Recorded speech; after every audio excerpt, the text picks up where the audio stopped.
유엔 사무총장을 지낸 바 있던 찰스 엘치 말리크라고 하는 박사가 이런 신앙적인 고백을 했습니다. 우리와 같은 생명을 취하셨던 주님은 우리에게 그의 생명을 주시기 위하여 죽으셔야만 했습니다. 그러나 죽음이 그를 가두어 둘 수 없었습니다. 그리하여 그는 3일 만에 다시 살아나셨습니다. 나의 최고의 즐거움은 죽음에 대한 예수님의 승리를 우리에게 확신시켜 주는 살아있는 하나님의 말씀입니다. 나는 내가 구원을 얻기 위하여 베들레헴에서 나신 작은 아기가 고난을 겪으셨음을 압니다. 그러므로 나는 아무리 감사해도 오히려 부족함을 느낍니다.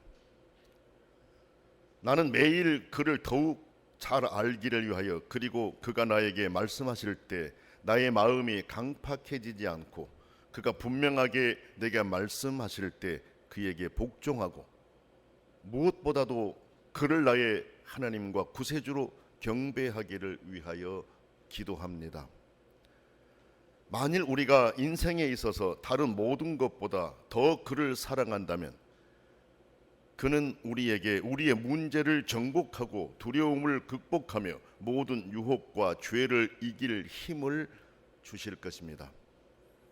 그리고 우리는 심지어 이 가시적 삶 속에서조차 영원한 생명을 맛보게 될 것입니다 하는 고백입니다. 부활신앙을 갖고 살았던 한 신앙인의 훌륭한 고백이라고 생각합니다. 기독교가 가진 진리는 수없이 많습니다.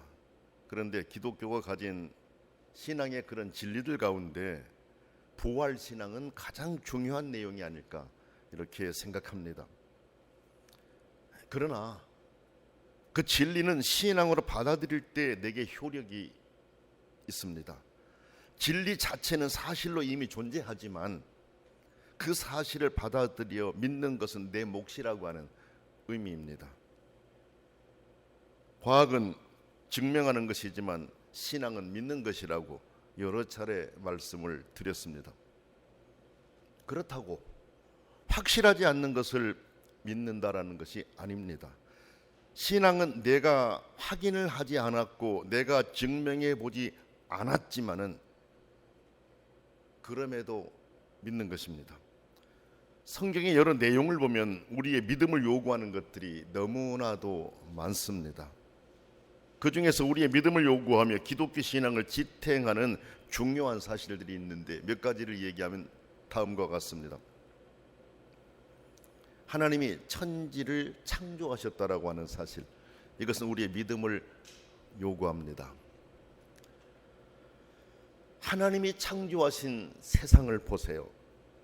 얼마나 아름답고 얼마나 질서가 정연합니까? 우연히 생긴 것이 아니라 하나님 아버지가 이 모든 것을 창조하셨다라고 성경은 기록하고 있습니다. 그것을 믿으라고 성경은 말씀하십니다. 어느 신학자가 이런 말을 했잖아요. 이 세상의 그 아름다운 자연의 모습을 보면 그것을 창조하신 분의 마음을 알 수 있다. 몰트만이라고 하는 신학자가 그렇게 고백하며 말한 내용입니다. 사계절이 뚜렷한 나라들, 그리고 꽃이 피고 푸르름, 또 가을에는 또 가을 나름대로 이 모든 것들을 한번 살펴보세요. 이 세상이 얼마나 질서정연하게 움직이고 있습니까? 이 모든 것은 다 하나님이 창조하셨는데 이것들을 볼 때 하나님의 마음을 알 수 있다라는 것이잖아요. 여러분은 하나님이 세상을 창조하셨다라는 게 믿어집니까? 믿어졌기에 여기 오신 줄 압니다. 믿어진 자는 얼마나 귀하고 복된 사람인지 모릅니다. 또 하나는 예수님의 동정녀 탄생입니다. 이것은 우리의 믿음을 요구합니다. 우리의 생각과 상식으로 지금까지 우리의 지식을 가지고서는 받아들일 수 없는 내용들입니다. 그때는 더더욱 그랬을 겁니다. 뭐 지금이야 뭐 세포를 가지고 뭐 또 체세포를 가지고 그리고 며칠 전에 죽은 자라고 할지라도 뭐 유전자 뭐 DNA 조그만 하나 남아 있으면 그걸 가지고 또 새롭게 사람을 만들어 간다든지 뭐 복제한다든지 이런 세상이 되어버렸지 않습니까? 인간들도 그거 할 수 있잖아요.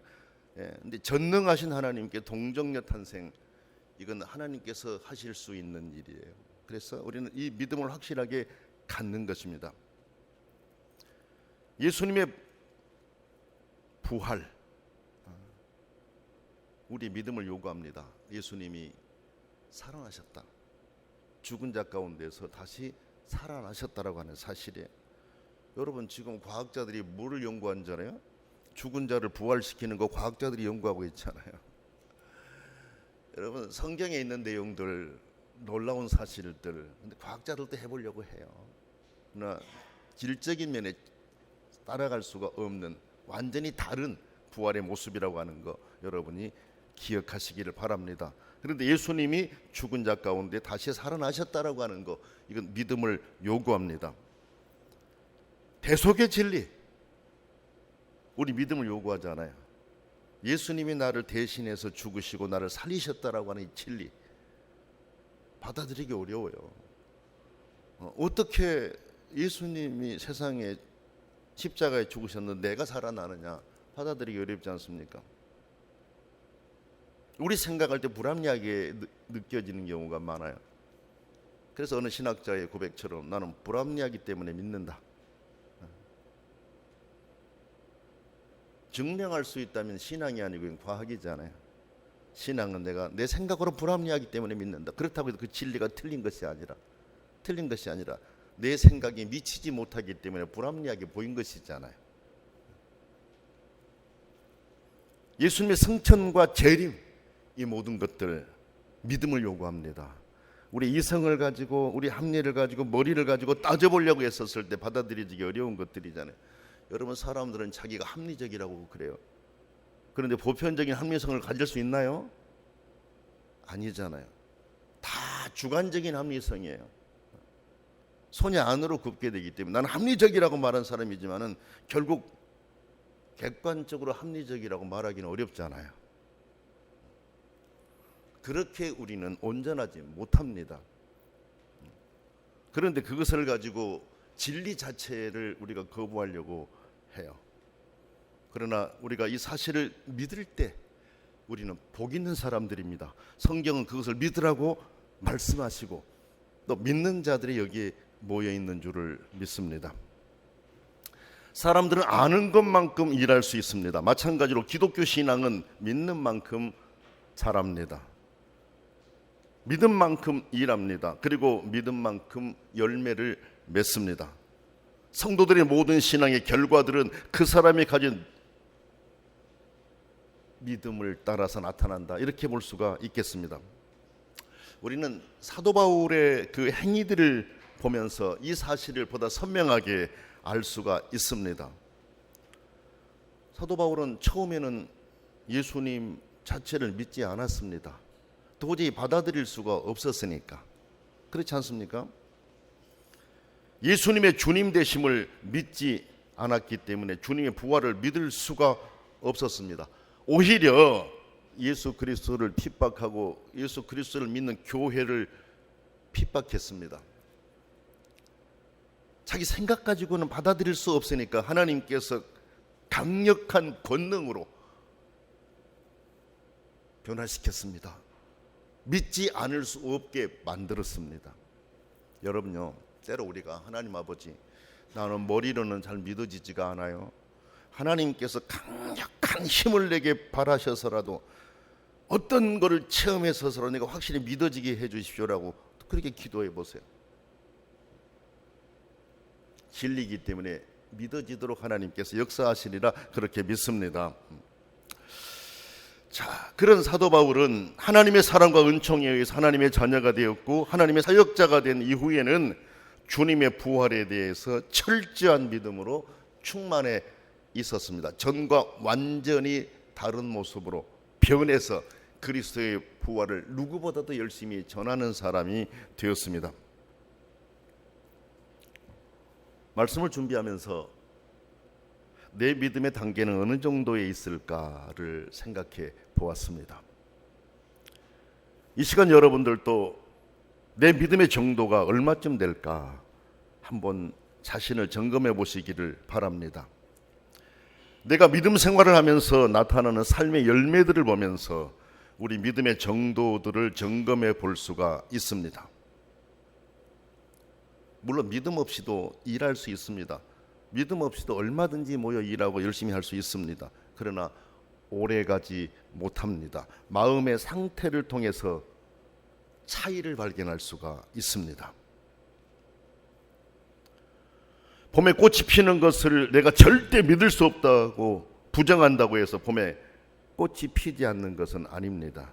내가 봄에는 꽃이 안 핀다라고 부정할지라도 꽃은 피어오릅니다.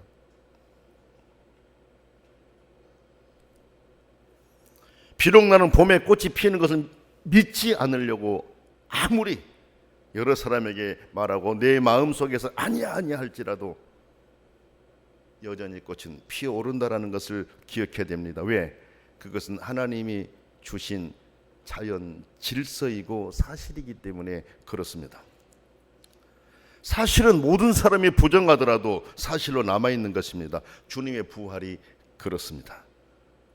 마치 봄에 꽃이 피지 않는다라고 내가 아무리 강조해도 여전히 꽃이 피는 것처럼, 내가 예수 그리스도의 부활이 없다라고 아무리 부정할지라도 예수 그리스도의 부활은 있었습니다. 지금도 능력으로 역사하고 계십니다. 이것을 우리가 믿음으로 받아들일 수 있어야 됩니다. 성경을 보면 예수님은 철저하게 죽으셨습니다. 성경은 그 내용을 우리에게 명확하게 확인해 주셨습니다. 요한복음 19장 34절 35절 보면은 그중 한 군인이 창으로 옆구리를 찌르니 곧 피와 물이 나오더라. 이를 본 자가 증언하였으니 그 증언이 참이라. 그가 자기 말하는 것이 참인 줄 알고 너희로 믿게 하려 함이니라. 그렇게 기록하고 있습니다. 예수님은 악인들의 손에 의해 모진 고통을 당하시고 십자가에 달려 죽고 묻히셨습니다. 그러나 주님은 죽으신 지 사흘 만에 다시 살아나셨습니다. 이것이 바로 기독교 신앙의 기초입니다. 기독교는 그리스도의 부활과 부활을 전하는 증인들의 증거, 그리고 그에 대한 신자들의 신앙 고백으로부터 시작되었습니다. 수많은 거짓과 반대에도 불구하고 기독교 신앙은 계속 확장되어 갔습니다. 여러분, 예수님 부활하셨을 때 거짓이라고 말하라고 뭐가 작용을 했어요? 돈을 찔러주면서 거짓말이라고 하라는 것이죠. 세상은 그렇게 해서라도 예수 그리스도의 부활을 막아보려고 했습니다. 그러나 사실인데 어떻게 막을 수가 있겠습니까? 생수가 터져나오는데 막으려고 한다고 막아줄 수 있겠습니까? 안 되죠. 강력한 힘을 가지고 생수가 올라오기 때문에 이쪽을 막으면 저쪽에서, 여기를 막으면 또 나옵니다. 어떻게 해서 나올 수밖에 없습니다.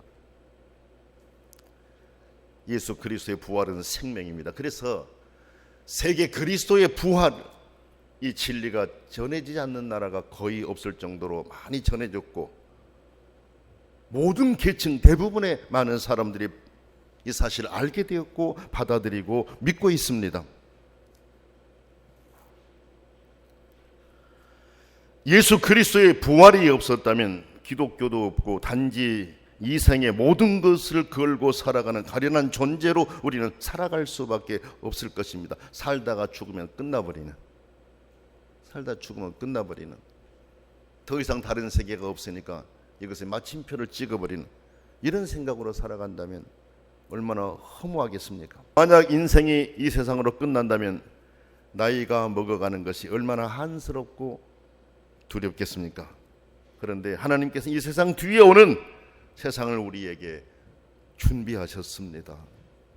그래서 그리스도인들은 사람이기 때문에 이 세상을 떠난다라는 두려움들은 왜 없겠습니까? 그러나 다시 살아난다라고 하는 소망과 희망이 더 강력하게 역사하지 않습니까?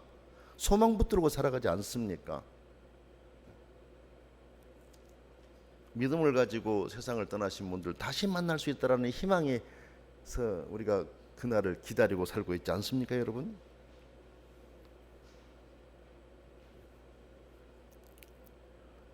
이것이 신앙인의 소망입니다. 주님의 부활은 우리에게 새로운 세계가 있음을 보여주신 사건입니다. 주님은 죽음의 권세를 깨고 살아나셨습니다. 그 어떤 힘도 권력도 주님의 부활을 막지 못합니다. 아니, 막을 수가 없습니다. 하나님의 능력으로 부활의 영광을 주셨기 때문에 그렇습니다. 주님께서 부활하심으로 고난과 어둠은 사라지고 영생이라고 하는 희망의 빛을 우리에게 주셨습니다.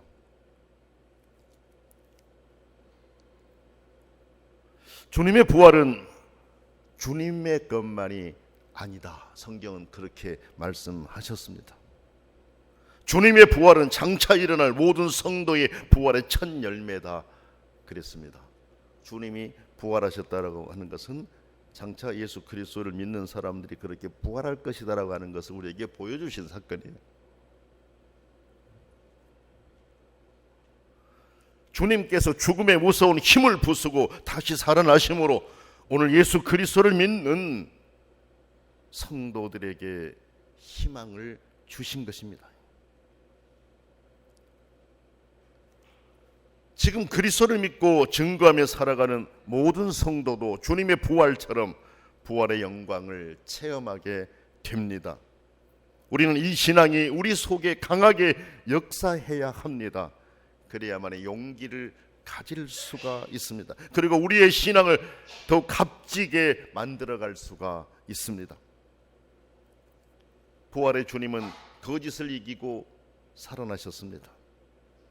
미움과 시기와 저주를 이기고 다시 살아나셨습니다. 말로 다 표현할 수 없는 고난을 다 이기고 죽음에서 살아나셨습니다. 이것이 생명의 힘입니다. 생명의 힘입니다. 현재의 삶은 미래의 신앙에 의해서 이끌려야 합니다. 현재만 바라보고 살아간다면 우리는 때로는 절망할 수밖에 없는 상황들을 직면할 때가 있어요. 숨막히는 순간순간들이 우리를 슬프게 할 수 있습니다. 그러나 기쁨을 가지고 다가오는 주님의 발걸음을 느낄 수 있을 때 우리는 그 아픔과 고난 속에서 희망을 품게 되는 것입니다. 자, 그러므로 하나님의 자녀가 된 우리는 현재적인 신앙만을 가져서는 안 됩니다. 지금 이후에 펼쳐질 하나님이 나를 통해 전개해 가실 이것들까지 우리가 바라볼 수 있어야 됩니다. 미래에 이루어질 소중한 사건들을 바라보고 꿈꾸고 기대하면서 살아갈 수 있어야 된다라는 말씀입니다. 저는 이 말씀을 묵상하면서 주님께서 가르쳐 주신 주기도문이 생각이 났어요. 주님께서 주기도문을 가르쳐 주셨는데 주기도문의 내용들을 보세요. 지금 우리가 기도드릴 때 기도 이후에 펼쳐질 것들이 얼마나 많은가 가만히 생각해 보세요. 우리에 대한 것들은 보다 우리에게 일용할 양식을 달라라든지 악에서 떠나지 말게 해달라든지 이런 내용들, 이런 일용할 양식을 달라는 것만으로도 우리가 그 기도를 드림으로 세상에 엄청난 변화가 일어나게 해달라는 기도 아닙니까, 여러분? 그렇지 않습니까? 지난번에 제가 주기도문 강의할 때 우리에게 일용할 양식을 달라고 하는 것이 단지 그냥 빵 하나 주십시오, 밥 하나 주십시오 이게 아니라고 했지 않습니까? 우리가 살아가는 데 필요한 모든 것들인데 우리가 살아가는 데 필요한 모든 것들 다 만들어져서 완성품을 갖는 것 이것만이 아니라 완성품이 내게 전달되기까지 수고했던 모든 과정들을 다 위해서 기도한 것이라고 했지 않습니까? 그렇죠? 지금 내가 빵을 하나 먹어요. 내가 빵을 먹기까지 농사짓는 분들의 수고가 있었을 것이고, 농사짓는 일이 효과적으로 잘 진행될 수 있도록 돕는 분들이 계셨을 것이고, 그걸 또 이 과정, 가공하는 과정들, 운반하는 과정들, 이 모든 걸 통해서 내가 빵을 하나 먹지 않습니까? 오늘 우리에게 일용할 양식을 달라고 하는 것 자체가 이렇게 미래를 위해서 기도하는 것이잖아요. 뿐만 아니라 우리라고 하는 것을 통해서 나도 먹은데 먹지 못한 사람도 같이 먹게 해주십시오. 그런 과정들이 열리게 해주십시오라고 기도한 것이잖아요. 그렇지 않습니까? 그래서 우리는 주기도를 통해서 지금 그 이후에 펼쳐질 엄청난 일을 희망 가운데 바라보면서 우리가 기도드린 것이지 않습니까? 부활의 희망은 바로 그와 같은 삶을 바라보면서 힘있게 나아가는 것입니다.